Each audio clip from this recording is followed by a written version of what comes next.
see you getting rid of the streaming and everything, but you still have a lot of work to do. I'm gonna break it down for you.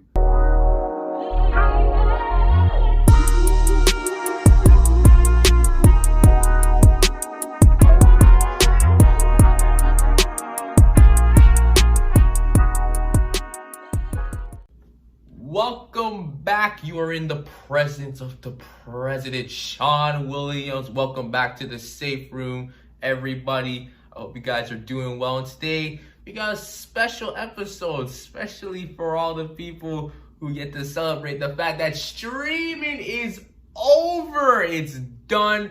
Just last week, they announced the removal of streaming for the education system. So no more of the apply, no more of this academic, categorizing students, telling them what courses they should or should take. No more of that.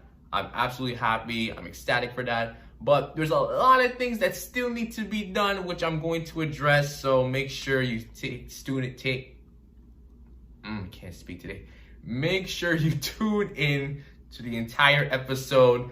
Make sure you like, share, and subscribe this video. Just a little shout out as well. The Time Out Sports Podcast. Once again, thank you for supporting that WrestleMania 36 video. I know it was a lot of hard work for all three of us, me, Tien, and Kevin.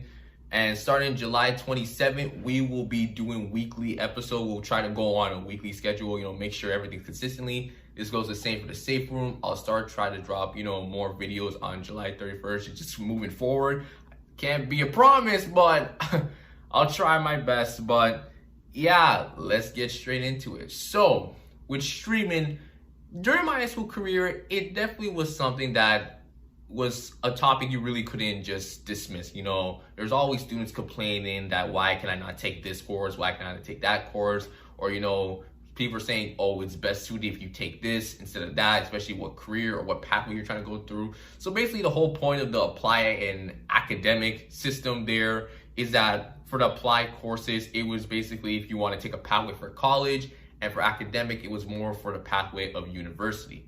Now I understand that probably makes sense in a way, just transferring from middle school to high school and just, trying to get into a class where they're teaching you this skill to how to succeed in university or to succeed in college, then yeah, that seems fine.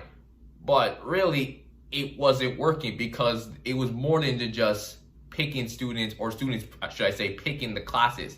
There were different factors that tied into the situation as well.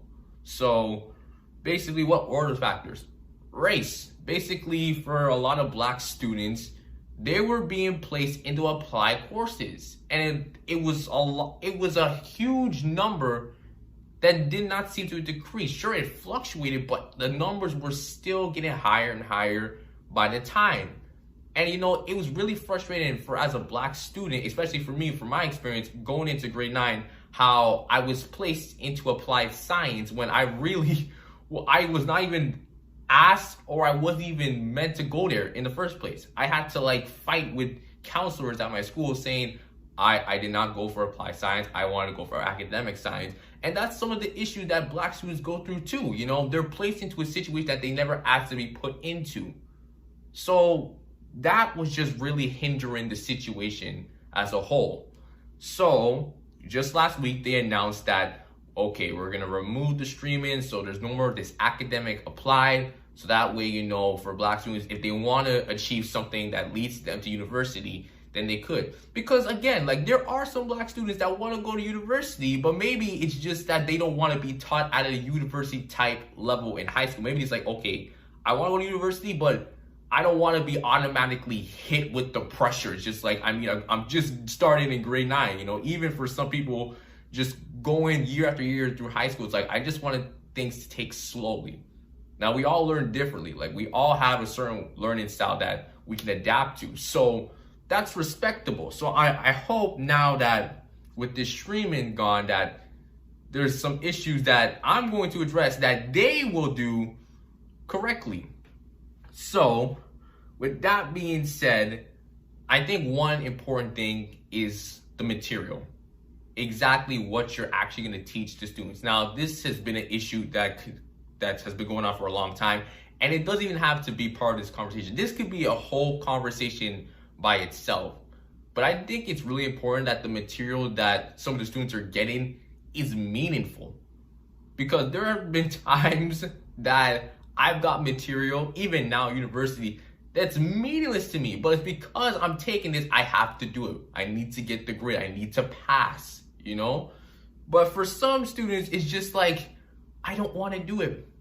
I really don't want to do it. And like, it's just, it doesn't apply to me. How is this going to help me achieve what I want to be in life?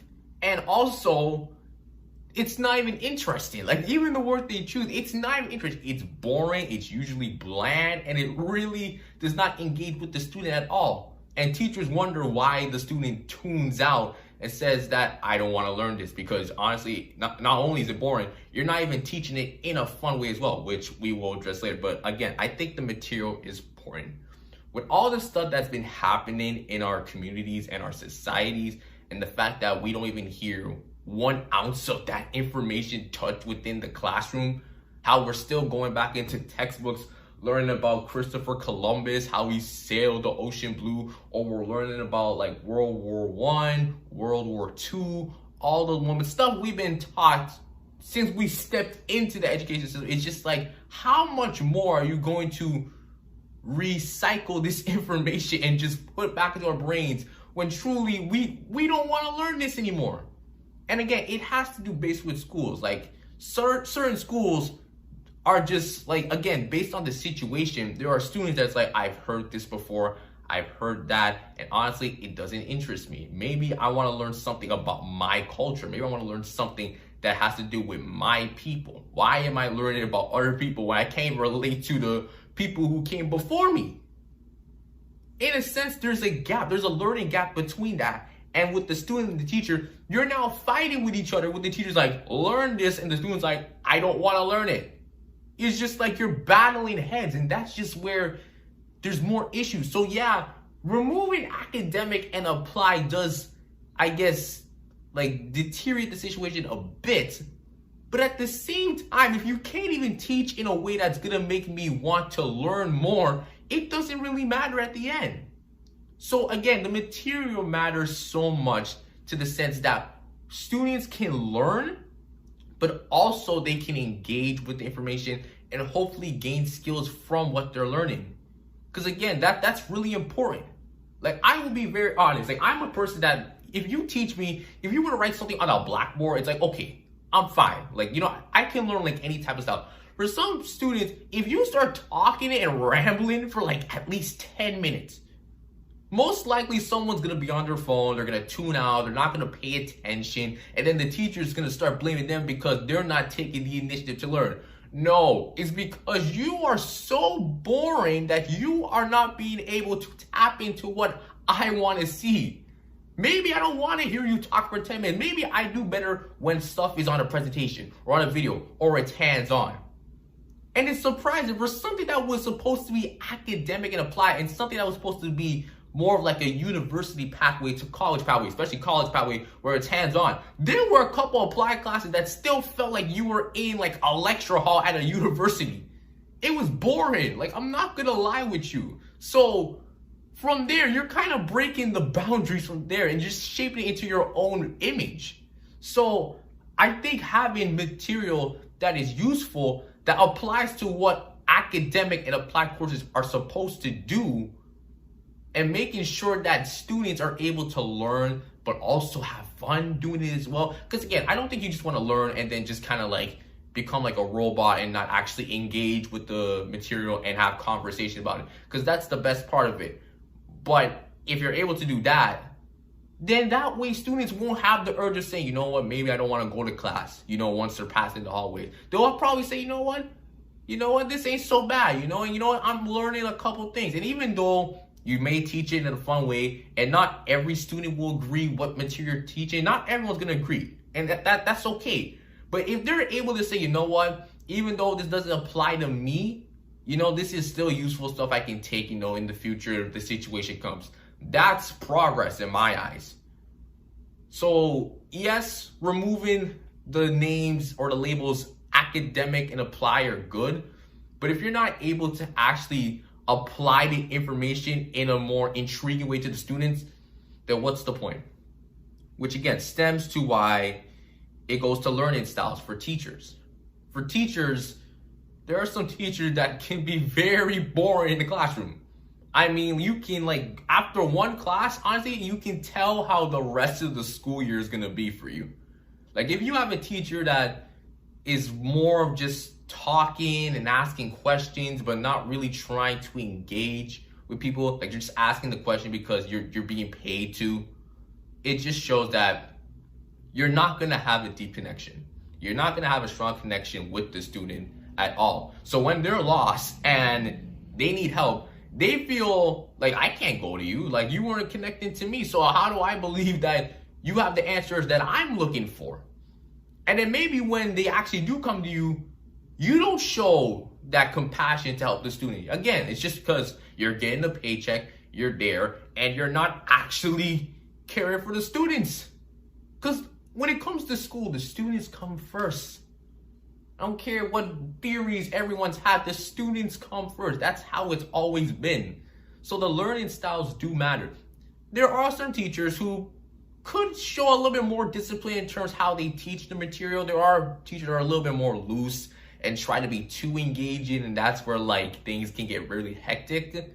But again, it's all about adaptability, being able to adapt in the situation. Once you know, oh, students are not looking engaged, maybe I should try something different. Like I was gonna teach this way, but maybe tomorrow I might just switch it up. Maybe I'll hear what they have to say. Never once did I hear a teacher say you know what, how do you want me to teach? Never. I've never heard one teacher in my high school career, university now, never. And as a university student, I've been in TAs, tutorial classes, and they've been super dreadful. Dreadful. One time I walked up to my TA and I told him listen, if you keep teaching like this, no one's gonna answer a question. That class alone was just sit there for an hour, be as still and quiet as possible, and once the time was up, you just left.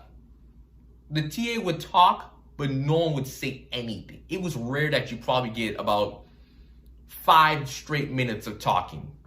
So I told him you need to try something different. I don't know whether it's because again, with university students, it's a little bit different. They like to talk, but it's again, you need to know how to get to their side. So I'm I don't know, do a debate, do something, create a couple questions that's gonna trigger some people. Yes, you don't want no one to start conflicting, but if it means getting people engaged, try something different. Stop doing this thing where you're just asking, oh, how was the readings? Okay, what did you learn? All right, can anyone tell me what this concept means? How does it connect to the theme? Honestly, you're forcing me to just get up from my seat and leave the classroom. So learning styles from these teachers matters so much. Again, I can't stress it enough. Students don't want to be in a classroom, especially in high school.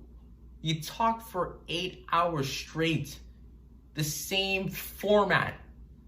And it's only the classes maybe gym or dance or arts where you actually get to be a little bit free. But then again, for math, English, science, you're back stuck in there just bored. I don't understand. And with that, you have to think about what's the main goal. With high school, you're basically promoting, or should I say preparing students to get to university and college. That's the goal. And you're basically preparing them with skills that they need. Now, when you get to university and college, you think, well, what's the point there? Now, I can't speak from the college aspect, but for university aspect, I know for sure that it's all about networking. If people think that, oh, you need to get a bunch of scholarships, you need to get degrees, you need to get grades, that is not the case. It's all about networking and making sure you're getting enough connections to get to the career or the job that you want. I'm telling you right now, once you're at a job interview, nobody cares that you get a D in econ. Nobody cares you have a bad mark in a social science class. Nobody looks at that. Even if you tell them, like, I have an A+, I have an 8.5 GPA, they'll probably just smirk you off because they don't care. They're looking to see, okay, what experience do you have? Who have you worked with? How can your skills be useful for the position that you're applying for right now? The whole point of university is to make sure that you're able to network with other people, gain connections, learn skills through there. It's basically an enhanced version. If high school is basically preparing you to how to get a job, because again, in high school, there's different programs of like resume, cover, letter writing, how do you present yourself in a job interview. If those are the basic skills, the university is like, just make sure they're polishing it. High school basically telling you how to get the job. University basically saying, okay, once you get the job, here's like the information you need to know. And that's it. Go. Because again, you can't go into university not knowing how to write a resume, not knowing how to write a cover letter. Because again, when they have those sessions, you really think some of the times, yes, it's to help you write the resume and cover letter, but usually it's how to polish it, make sure you don't do this, finding the smallest detail that you need to fix. It's not always about, okay, this is how you write a resume. You put your name, you put your email, you got to put this section. They don't do that all the time. They don't.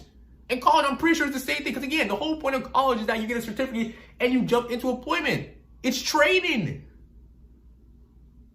So like, I feel that for people who say that university and college is just like, oh, well, you actually have to do some work. I mean, yeah, you have to do work. But eventually, it's to find a job, to find a career that you'll be successful in. High school is basically showing you how to, it's like pre-employment.